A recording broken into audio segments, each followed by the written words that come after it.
Au nom du Père et du Fils et du Saint-Esprit.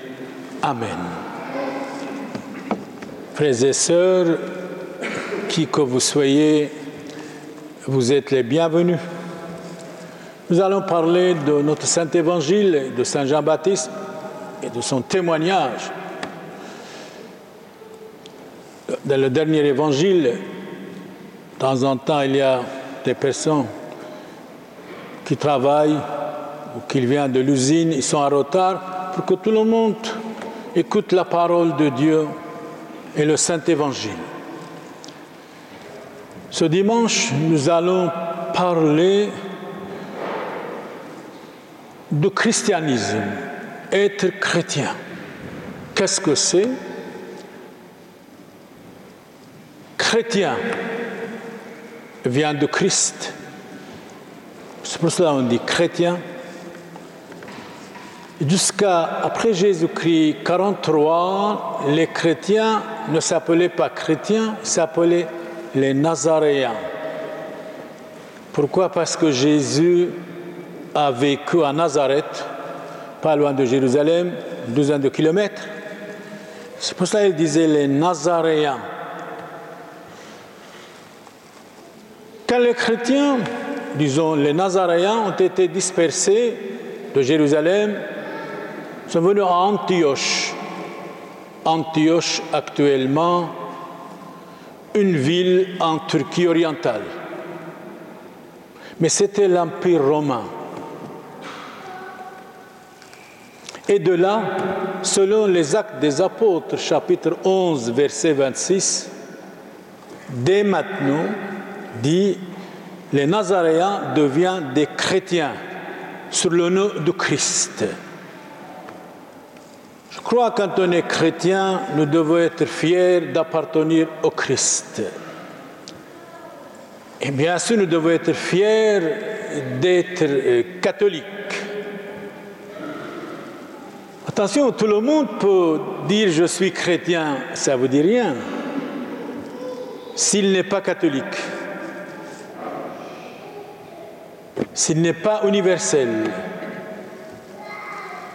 n'importe quel mouvement, n'importe quel secte, n'importe quel, il dit nous sommes chrétiens, mais ils sont antichrist, contre le Christ, contre la Sainte Église catholique qui est fondée par le Christ il y a 2000 ans, selon l'Évangile de notre Seigneur Jésus-Christ, chapitre 16, verset 18.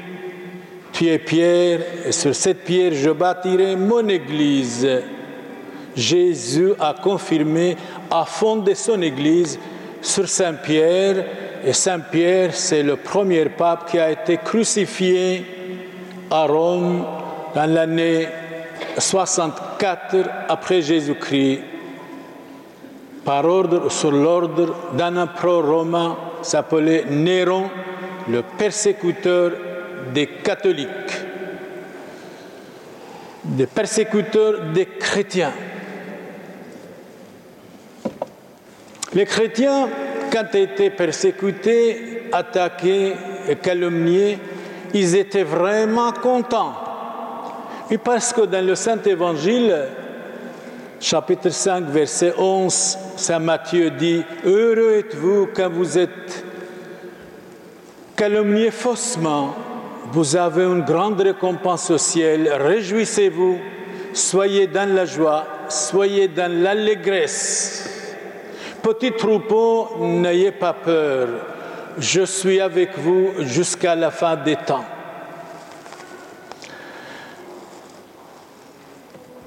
Alphonse, le roi, s'appelait le sage, le roi de Castille, l'Espagne, une localité de l'Espagne. Il est mort en 757, disait « Je remercie Dieu sans cesse, non parce que je suis roi, mais parce que je suis chrétien. Je remercie Dieu sans cesse. Ce n'est pas parce que je suis roi, loin de là, mais je remercie Dieu parce que je suis chrétien. Il y a aujourd'hui rarement des rois qui disent « parce que je suis chrétien, ce n'est pas parce que je ne suis pas fier d'être roi, mais je suis chrétien ». C'est vrai aujourd'hui encore le roi d'Espagne.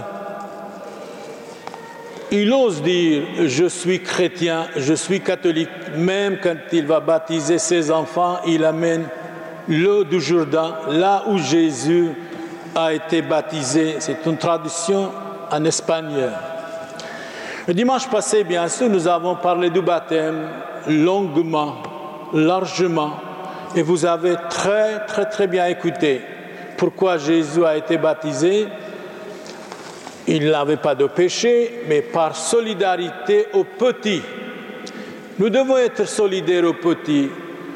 Nous devons être solidaires aux blessés du monde.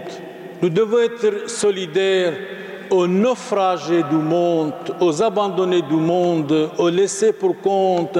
Nous devons être un pont de bonté, d'accueil, de compréhension, de charité, de tolérance pour tous ces gens-là, non seulement en parole, mais en action, parce que nous sommes chrétiens. Saint Justin allait partout. Il voulait devenir chrétien, il voulait avoir la foi, mais il allait partout. Et chacun lui disait, eh bien, vous allez payer telle ou telle somme, on va vous éduquer. Alors il disait, ça, ce n'est pas pour moi. Il cherchait partout. Il disait, là où il demande de l'argent, je ne peux pas entrer. Et un jour, il tombe sur les chrétiens. Le chrétien dit, chez nous, Jésus a dit, le gratuit est bon. Vous avez reçu gratuitement, donné gratuitement, faites gratuitement. Alors là, je viens. Et il devient chrétien et il proclame Jésus est Fils de Dieu. Son témoignage, comme aujourd'hui, de Saint Jean-Baptiste. Je témoigne que Jésus est Fils de Dieu et voici l'agneau de Dieu qui enlève le péché du monde. Il était attaqué, calomnié, donné au tribunal. Vraiment, croyez-vous que Jésus est Fils de Dieu? Devant le juge, monsieur le magistrat, monsieur le juge, ce n'est pas une question de croyance. Non, je ne crois pas. Je suis certain. Je suis certain. C'est la certitude qui compte. Si nous sommes convaincus, nous devons convaincre les autres. Si nous ne sommes pas convaincus, on ne peut pas convaincre les autres. Convaincre 100% ou rien du tout. Être convaincu 100% ou rien du tout, frères et sœurs. Alors, ils ont coupé sa tête. Quelle était sa faute? Comme Saint Jean-Baptiste, celui qui a baptisé le Christ, a été décapité. Quelle était sa faute? Quand on fait le bien, eh bien, nous sommes attaqués. Quand vous rendez service à quelqu'un, nous sommes calomniés, malmenés, attaqués. Ça, c'est historique, c'est biblique. Historique et biblique. Tout à l'heure, nous parlions du premier pape, Saint Pierre. Quelle était sa faute? Il a été même crucifié. On peut parler aussi de Saint Paul. Quelle était sa faute? Il prêchait le Christ et il était décapité, Saint Paul, l'année 67 après le Christ, encore sur l'ordre de l'empereur de Rome, Néron persécutant des chrétiens.